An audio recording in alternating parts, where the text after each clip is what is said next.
Hello दोस्तों, आप सभी का स्वागत है एक बार फिर से आपके अपनी चैनल स्टडी 147 में। आज के लेक्चर के अंदर हम वीकली करंट अफेयर्स को कवर करेंगे, जिसमें 25 से लेकर 31 मार्च 2023 तक जितने भी इंपॉर्टेंट करंट अफेयर्स के क्वेश्चन बन सकते थे जो कि आपके एग्जाम पॉइंट ऑफ व्यू से इंपॉर्टेंट है, उन सभी को हम कवर करेंगे। तो चलिए बिना किसी देरी के स्टार्ट करते हैं आज का अपना पहला क्वेश्चन।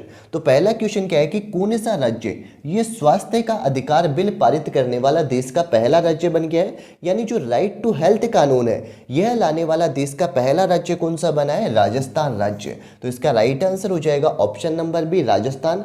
राजस्थान की राजधानी जो कि वर्तमान के अंदर क्या है? जयपुर है, और यहाँ के मुख्यमंत्री है श्री अशोक गहलोत। राजस्थान जो है इसी के द्वारा अभी हाल ही के अंदर 19 नए राज्य और 3 संभाग बनाए जाने की घोषणा भी की गई है। तो राजस्थान के अंदर अब कितने जिले हो जाएंगे? टोटल 50 जिले इसके अंदर हो जाएंगे। नेक्स्ट क्वेश्चन है, विश्व मौसम विज्ञान दिवस प्रतिवर्ष कब मनाया जाता है, यानी वर्ल्ड मेट्रोलॉजिकल डे ये कब मनाया जाता है? तो ये हर साल 23 मार्च के दिन मनाया जाता है। और यहाँ पे एक और बात ध्यान रखनी है कि जो विश्व मौसम विज्ञान संगठन है इसकी स्थापना 23 मार्च सन 1950 को की गई थी, इसीलिए 23 मार्च को विश्व मौसम विज्ञान दिवस मनाया जाता है।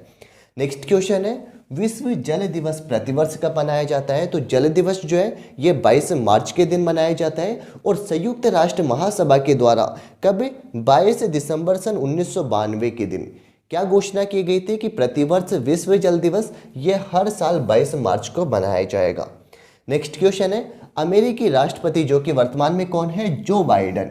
इन्होंने किस भारतीय अमेरिकी अभिनेत्री को नेशनल ह्यूमैनिटी मेडल प्रदान करने की घोषणा की है? तो जो नेशनल ह्यूमैनिटी मेडल है यह आर्ट्स के क्षेत्र के अंदर दिया गया है, और यह मिंडी कलिंग को दिया गया है। तो इसका राइट आंसर क्या हो जाएगा? मिंडी कलिंग। नेक्स्ट क्वेश्चन है, Bipin the man behind the uniform पुस्तक के लेखक कौन है? यह पुस्तक जो है यह बिपिन रावत के ऊपर लिखी गई है, और जो बिपिन रावत है यह भारत के पहले सीडीएस ऑफिसर थे। सीडीएस की फुल फॉर्म भी आपको ध्यान रखनी है, चीफ डिफेंस ऑफ स्टाफ, जो कि कौन थे? बिपिन रावत। जो आपको फोटो में दिखाई दे रहे हैं यही है बिपिन रावत, जो कि भारत के पहले सीडीएस ऑफिसर थे, और इन्हीं के ऊपर लिखी गई है Bipin the man behind the uniform पुस्तक। और इसके लेखक कौन है? रचना बिश्वत रावत। नेक्स्ट क्वेश्चन है, टाटा कंसल्टेंसी सर्विस यानी टीसीएस ने किसे अपना नया सीईओ और एमडी नियुक्त किया है? तो टीसीएस के वर्तमान के अंदर नए सीईओ कौन है? के कृतिकवासन। तो के कृतिकवासन यह है टीसीएस के नए सीईओ और एमडी नियुक्त किए गए। नेक्स्ट क्वेश्चन है, नए आर्टिफिशियल इंटेलिजेंस यानी एआई चैटबॉट जिसका नाम क्या है? GPT-4। और ये जो GPT-4 है ये किसके द्वारा लॉन्च किया गया है? तो GPT-4 जो है यह ओपन एआई के द्वारा लॉन्च किया गया है। तो इसका राइट आंसर क्या हो जाएगा? Option number A, open AI. Open AI जो है इसके द्वारा पहले GPT-3 को लॉन्च किया गया था, लेकिन अभी हाल ही के अंदर इसका एडवांस वर्जन GPT-4 यह लॉन्च किया गया है। नेक्स्ट क्वेश्चन है, वंदे भारत एक्सप्रेस ट्रेन की पहली महिला लोको पायलट कौन बन गई है? तो वंदे भारत एक्सप्रेस ट्रेन इसकी पहली महिला लोको पायलट की बात की जाए तो ये कौन बनी है? सुरेखा यादव बनी है। सुरेखा यादव जो है यह भारत की पहली महिला लोको पायलट भी है, और जो सुरेखा यादव जो कि आपको यहाँ पे फोटो में दिखाई दे रही है जो कि भारत की पहली महिला लोको पायलट भी थी, इन्होंने कब ज्वाइन किया था? ये सन 1988 के अंदर। तो सन 1988 के अंदर ये भारत की पहली महिला लोको पायलट बनी थी। इसी के साथ साथ इनको सन 2011 के अंदर, कब की बात की जा रही है? सन 2011 के अंदर इनको एशिया की पहली महिला लोको पायलट का खिताब भी मिल चुका है। चलिए नेक्स्ट क्वेश्चन देखते हैं। नेक्स्ट क्वेश्चन है, फरवरी महीने के लिए men's player of the month का अवार्ड किसने जीता है? तो men's player of the month का अवार्ड फरवरी महीने के लिए जीता है हैरी ब्रूक ने। और हैरी ब्रूक जो है यह कहाँ के खिलाड़ी है? यह इंग्लैंड के खिलाड़ी है। इसी के साथ साथ नेक्स्ट क्वेश्चन में हम बात कर लेते हैं कि जो women's player of the month है जो कि फरवरी माह के लिए कौन बनी है? Ashleigh Gardner. जो आपको फोटो में दिखाई दे रही है यही कौन है? एशले गार्डनर है, जो कि कहाँ के निवासी है? तो यह ऑस्ट्रेलिया देश के निवासी है। तो इसका राइट आंसर क्या हो जाएगा? ऑस्ट्रेलिया। तो आपको दोनों पता चल गया। यदि मेंस की बात की जाए तो मेंस में कौन थे? हैरी ब्रूक थे। और वुमेन्स की बात की जाए तो एशले गार्डनर है, जो कि कहाँ की निवासी है? ये ऑस्ट्रेलिया की निवासी है। नेक्स्ट क्वेश्चन है, ऑस्कर अवार्ड 2023 में बेस्ट एक्ट्रेस का अवार्ड किस अभिनेत्री को दिया गया है? तो बेस्ट एक्ट्रेस का अवार्ड यह दिया गया है मिशेल यो को। तो इसका राइट आंसर क्या हो जाएगा? मिशेल यो, जो आपको फोटो में दिखाई दे रही है यही है मिशेल यो। इसी के साथ साथ हम ऑस्कर अवार्ड 2023 की कुछ विजेता सूचियों को भी कवर कर लेते हैं।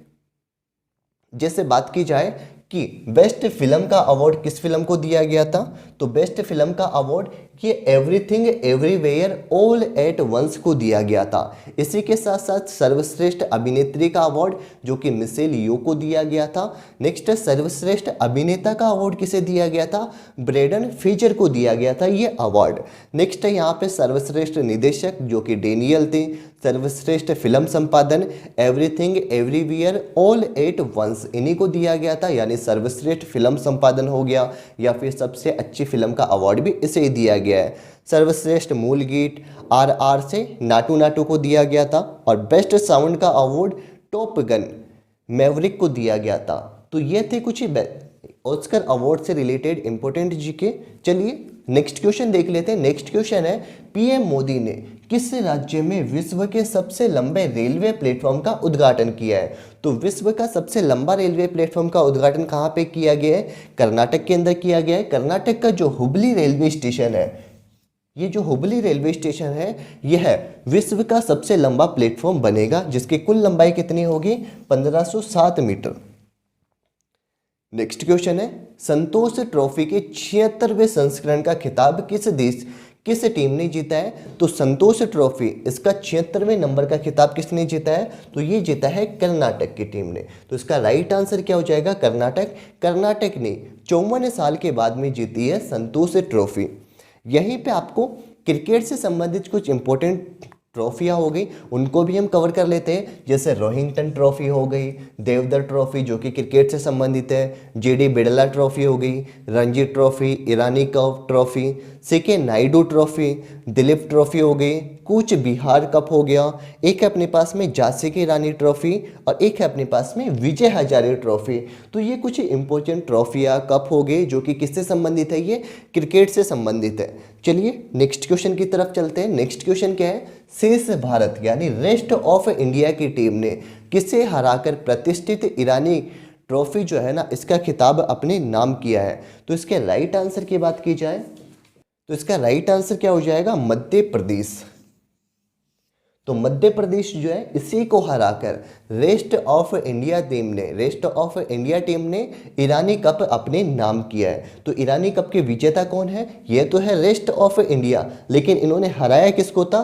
तो ये मध्य प्रदेश की जो टीम थी इसी को हराया था। नेक्स्ट क्वेश्चन है, इंडियन मेंस हॉकी टीम के नए कोच के रूप में किसे नियुक्त किया गया है? तो ये नियुक्त किया गया है क्रेग फुलटन को। जो क्रेग फुलटन है ना, ये साउथ अफ्रीका के निवासी है। तो साउथ अफ्रीका के क्रेग फुलटन को भारतीय पुरुष हॉकी टीम का नया कोच बनाया गया है। यहीं पे आपको ध्यान देना है कि जो भारत की मेंस हॉकी टीम है, इन्होंने सन 1928 के अंदर जो एम्स्टर्डम ओलंपिक हुए थे ना, यहाँ पे भारत ने कौन सा गोल्ड मेडल जीता था। उसके बाद में सन 1980 के अंदर भारत ने यहाँ पे लास्ट ओलंपिक के अंदर गोल्ड मेडल जीता था।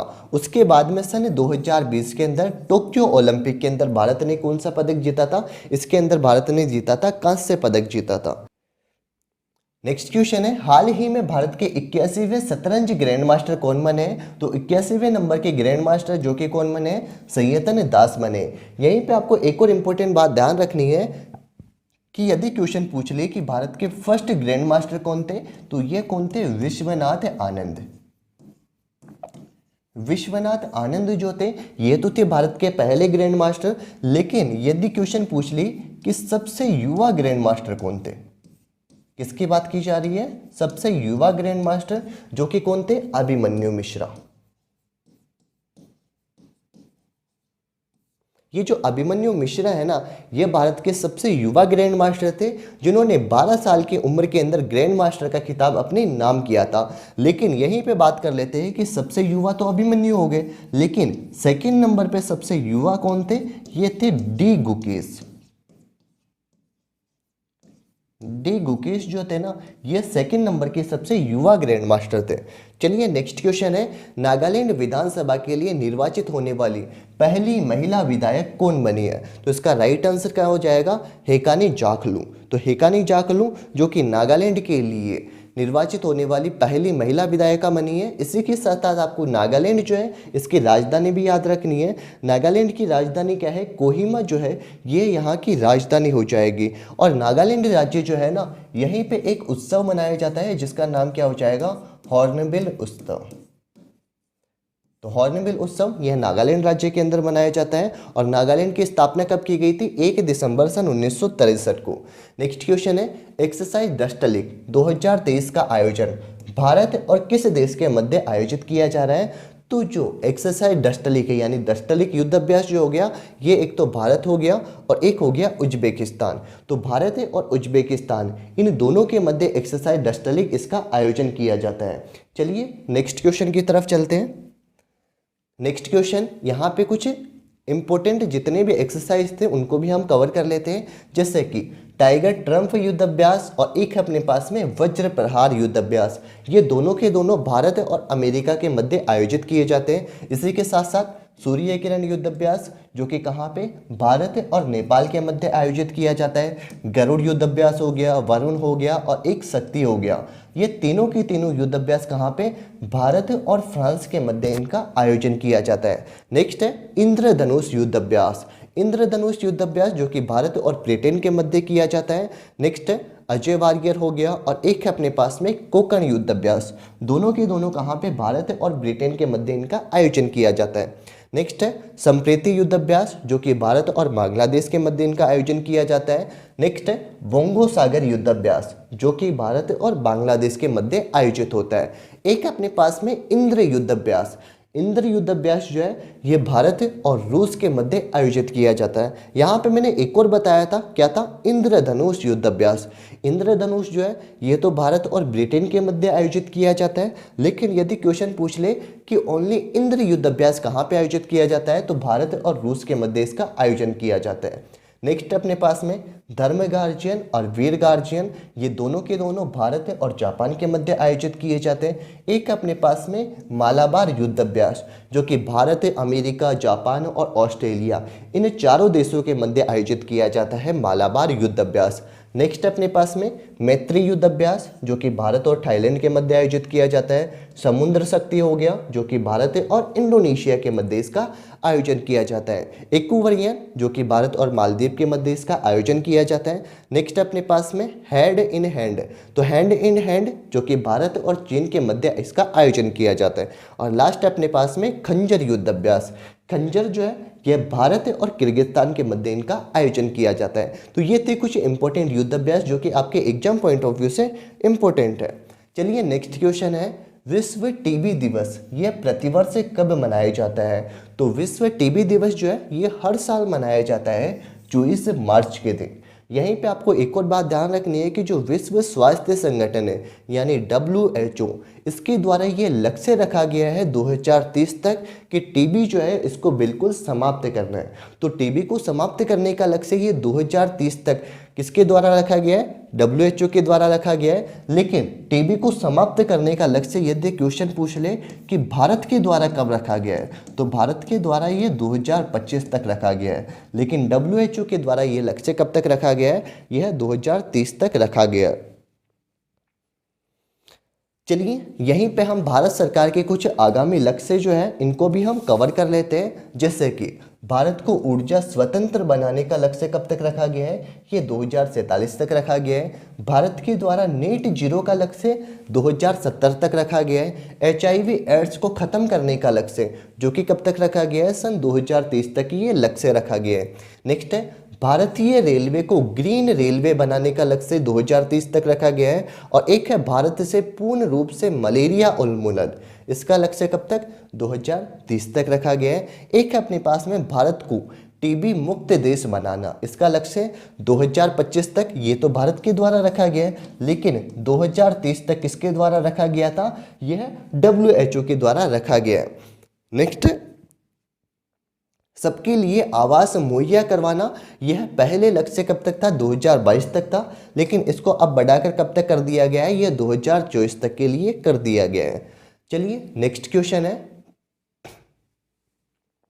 कि कौन सा देश ब्रिक्स न्यू डेवलपमेंट बैंक इसका नया सदस्य बन गया है। तो ब्रिक्स न्यू डेवलपमेंट बैंक इसका नया सदस्य कौन सा बना है, मिस्र देश बन गया है। यहीं पे हम ब्रिक्स से रिलेटेड कुछ इंपॉर्टेंट जीके जो है इसको भी हम कवर कर लेते हैं। ब्रिक्स जो है इसके अंदर कौन कौन से देश शामिल है, तो ब्रिक्स जिसके फुल फॉर्म से ही पता चल जाएगा इसके अंदर कौन कौन से देश शामिल है। जैसे ब्रिक्स से क्या हो जाएगा अपने पास में, बी से ब्राजील, आर से रूस हो गया, आई से इंडिया हो गया, और सी से चाइना हो गया, और एस से अपने पास में क्या हो गया, दक्षिणी अफ्रीका हो गया। ब्रिक्स जो है ना, इस ब्रिक्स संगठन की मुद्रा को क्या कहा जाता है, 5R मुद्रा के नाम से जाना जाता है। ब्रिक्स का पहला शिखर सम्मेलन यह सन 2009 के अंदर आयोजित किया गया था। कहाँ पे, येकिंतबर्ग रूस के अंदर। ब्रिक्स जो है इसको ब्रिक्स कब से कहा जाने लगा, 2010 से, क्योंकि सन 2010 के अंदर इसमें दक्षिणी अफ्रीका को शामिल किया गया, और जैसे इसके अंदर दक्षिणी अफ्रीका को शामिल किया गया तो इसके अंदर लास्ट में एस को भी ऐड कर लिया। पहले ये ब्रिक था, लेकिन उसके बाद में इसको ब्रिक्स कहा जाने लगा। इसकी स्थापना सन 2006 के अंदर की गई थी, और ब्रिक्स की जो अवधारणा है यह सन 2001 के अंदर, एक तो कौन थे, गोल्डमैन सैक, और एक थे जिम ओनिल, इन दोनों ने दी थी। नेक्स्ट है न्यू डेवलपमेंट बैंक, जो कि ब्रिक्स के बैंक है, और इसका मुख्यालय कहाँ पे है, चीन के अंदर स्थित है। नेक्स्ट क्वेश्चन है न्यू डेवलपमेंट बैंक यानी एनडीपी के नए प्रमुख के रूप में किसे चुना है, तो इसका राइट आंसर क्या हो जाएगा, डिल्मा रूसेफ। डिल्मा रूसेफ जो है यह ब्राजील के पूर्व राष्ट्रपति थे। इन्हीं को न्यू डेवलपमेंट बैंक इसका अभी हाल ही के अंदर नया अध्यक्ष बनाया गया है। नेक्स्ट क्वेश्चन है सिलिकॉन वैली बैंक के सभी जमा और ऋण का किस बैंक ने अधिग्रहण किया गया है। जो सिलिकॉन वैली बैंक है ना, ये अभी हाल ही के अंदर दिवालिया घोषित हो गया था, तो इसका अधिग्रहण अभी हाल ही में जो फर्स्ट सिटीजन बैंक है ना, इसके द्वारा कर लिया गया है। तो सिलिकॉन वैली जो कि दिवालिया हो गया था, इसका अभी अधिग्रहण यह फर्स्ट सिटीजन बैंक के द्वारा कर लिया गया है।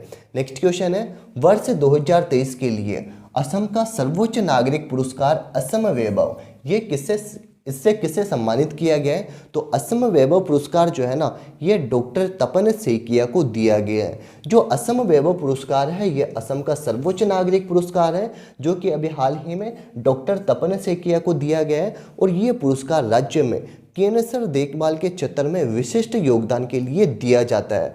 इसकी घोषणा कब की गई थी, जनवरी 2023 के अंदर इसकी घोषणा की गई थी, और पिछले साल यानी ये तो भी 2023 के अंदर तो डॉक्टर तपन सेकिया को दिया गया था, लेकिन सन 2022 के अंदर ये किसको दिया गया था, रतन टाटा को दिया गया था। नेक्स्ट क्वेश्चन है किस टीम ने महिला प्रीमियर लीग 2023 का टाइटल खिताब जीता है, तो महिला प्रीमियर लीग इसका टाइटल खिताब किसने जीता है, मुंबई इंडियंस ने जीता है। यहीं पे हम WPL यानी विमेंस प्रीमियर लीग, इससे रिलेटेड कुछ इंपॉर्टेंट जीके को कवर कर लेते हैं। जैसे विनर टीम कौन सी हो गई, रनर अप टीम कौन सी हो गई, तो बात कर लेते हैं सबसे पहले विनर टीम की। विनर टीम जो कि मुंबई इंडियंस थी, और प्राइज मनी के रूप में बात की जाए तो इनको कितनी प्राइज मनी मिली है, 6 करोड़ रुपए। नेक्स्ट है रनर अप टीम जो कि कौन है, दिल्ली कैपिटल है, जिनको 3 करोड़ रुपए मिले हैं। एक और ध्यान रखना है यहाँ पे आपको, ऑरेंज कैप। ऑरेंज कैप जो है ना, ये किसके लिए जी जाती है, जो कि सर्वाधिक रन बनाता है, और 345 रन किसने बनाए थे, मैग लेनिंग ने, जो कि कहाँ पे, दिल्ली की टीम थी, और मैग लेनिंग इन्हीं को ऑरेंज कैप अवार्ड दिया गया है। एक अपने पास में पर्पल कैप। पर्पल पे कैप जो है ना, उस खिलाड़ी को दी जाती है जो कि विकेट लेता है, और ये दिया गया है हेनली मैथ्यूज को, जो कि मुंबई इंडियंस टीम की खिलाड़ी है।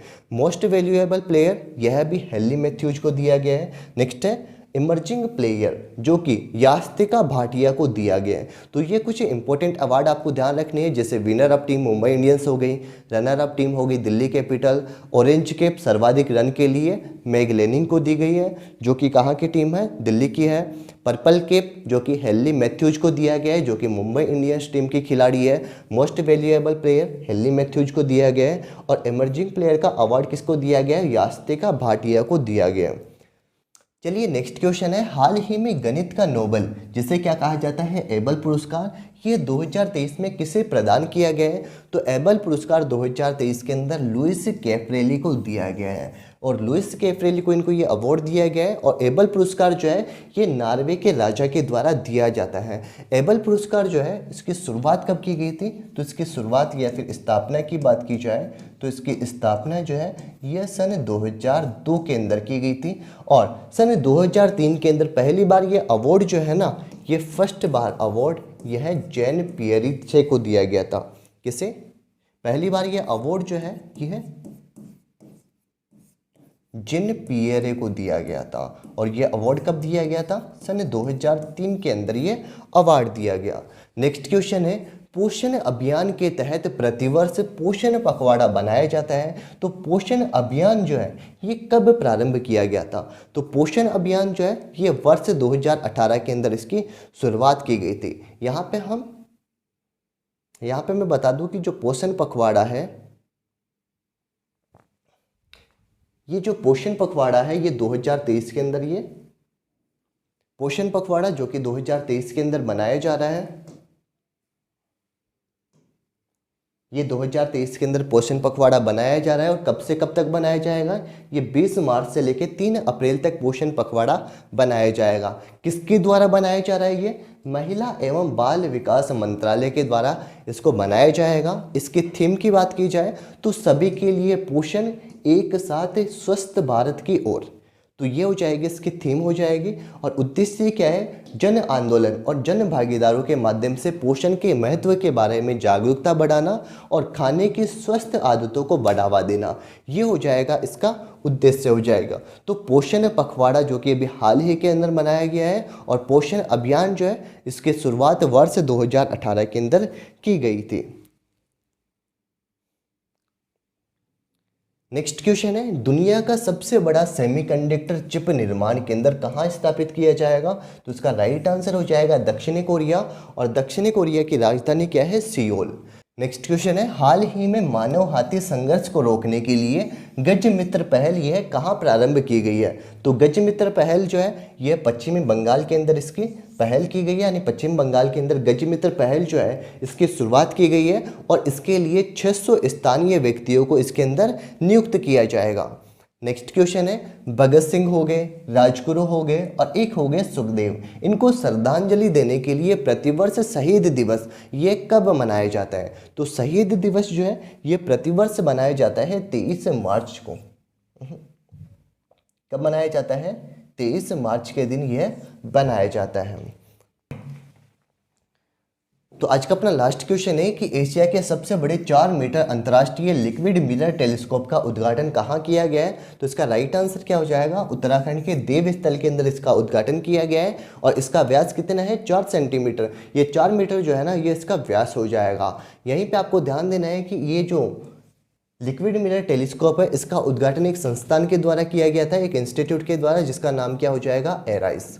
एराइस जो है इसकी फुल फॉर्म क्या है? Aryabhatta research institute of observational science, इसी के द्वारा इसका उद्घाटन किया गया है। तो ये था आज का हमारा एक वीकली करंट अफेयर्स का वीडियो। अगर आपको हमारा वीडियो पसंद आया हो तो वीडियो को लाइक कीजिए, साथ ही हमारे यूट्यूब चैनल स्टडी 147 को सब्सक्राइब कीजिए ऐसे ही लेटेस्ट स्टडी वीडियो सबसे पहले देखने के लिए।